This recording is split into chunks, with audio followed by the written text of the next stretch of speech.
अब हम विशेषण के दूसरे भेद परिमाणवाचक विशेषण के बारे में पढ़ेंगे। ये दृश्य है, देखो इसमें क्या नजर आ रहा है तुम्हें?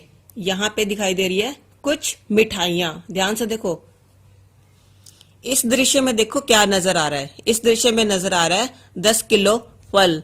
यानी कि जिस विशेषण शब्द से हमें संज्ञा या सर्वनाम के मापतोल का ज्ञान हो, उसे हम क्या कहते हैं? परिमाणवाचक विशेषण कहते हैं। परिमाणवाचक विशेषण के दो प्रकार होते हैं, निश्चित परिमाणवाचक विशेषण और अनिश्चित परिमाणवाचक विशेषण। निश्चित परिमाणवाचक विशेषण वो होते हैं जिसमें हमें संज्ञा या सर्वनाम के निश्चित परिमाण का पता चलता है।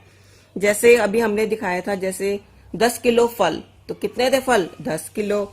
उसी प्रकार 2 लीटर दूध, 2 किलो आलू, 5 किलो मिठाई, कुछ भी हो सकता है ऐसे, ठीक है। इसका दूसरा भेद है अनिश्चित परिमाणवाचक विशेषण। इसमें संज्ञा या सर्वनाम के निश्चित परिमाण का पता नहीं चलता है, इसलिए इसे हम बोलते हैं अनिश्चित परिमाणवाचक। जैसे अभी दृश्य देखा था, उसमें दिखाया था कुछ मिठाइयां, तो कुछ यानी कि हमें पता नहीं लग रहा कि ये कितनी है मिठाइयां, तो कुछ लिखा हुआ है तो कुछ वर्ड आएगा, वो अनिश्चित के अंदर आएगा। जैसे थोड़े चावल और थोड़ा दूध, ये सब किस में आते हैं? ये सब आते हैं हमारे अनिश्चित परिमाणवाचक विशेषण में। इस प्रकार जिस विशेषण शब्द से संज्ञा या सर्वनाम के मापतोल का ज्ञान होता है, उसे हम कहते हैं परिमाणवाचक विशेषण। तो इसके दो भेद कर लिए हमने, निश्चित और अनिश्चित परिमाणवाचक। परिमाण का मतलब यानी कि नाम से विदित होता है, परिमाण यानी कि मात्रा, ठीक है, मापतोल।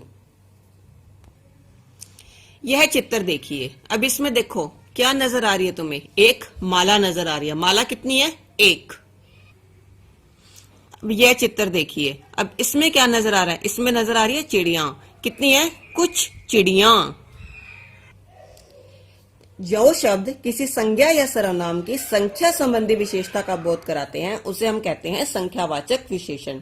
इसके भी दो भेद होते हैं, निश्चित संख्यावाचक विशेषण और अनिश्चित संख्यावाचक विशेषण।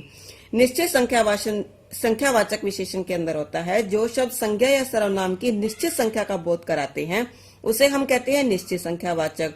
जैसे कि अभी हमने किया था ना माला, तो माला कितनी थी? एक। हमें पता लग रहा है कि एक माला थी, तो वो निश्चित पता लग रहा है। उसी प्रकार जैसे एक केला हो गया, 2 लड़के हो गए, 2 दर्जन संतरे हो गए, तो ये सभी क्या आते हैं? निश्चित संख्यावाचक विशेषण के उदाहरण के अंतर्गत आते हैं। अब है हमारा दूसरा भेद, जिसका अनिश्चित संख्यावाचक विशेषण। इसमें क्या है? इसमें संज्ञा या सर्वनाम की निश्चित संख्या का ये बोध नहीं कराते, बल्कि इसलिए इन्हें अनिश्चित संख्यावाचक विशेषण कहते हैं। जैसे कि अभी हमने पढ़ा था कुछ चिड़िया, चिड़िया कुछ बता रखा है, हमें नहीं पता कितनी है। कुछ चिड़िया, कुछ लड़के, बहुत सारे आम, थोड़े से फल, ये सभी हमारे अनिश्चित संख्या के अंतर्गत आते हैं,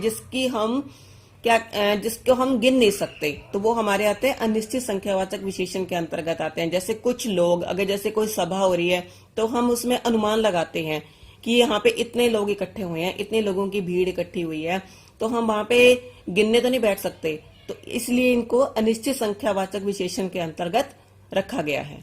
तो आज हमने परिमाणवाचक विशेषण और संख्यावाचक विशेषण के बारे में पढ़ा।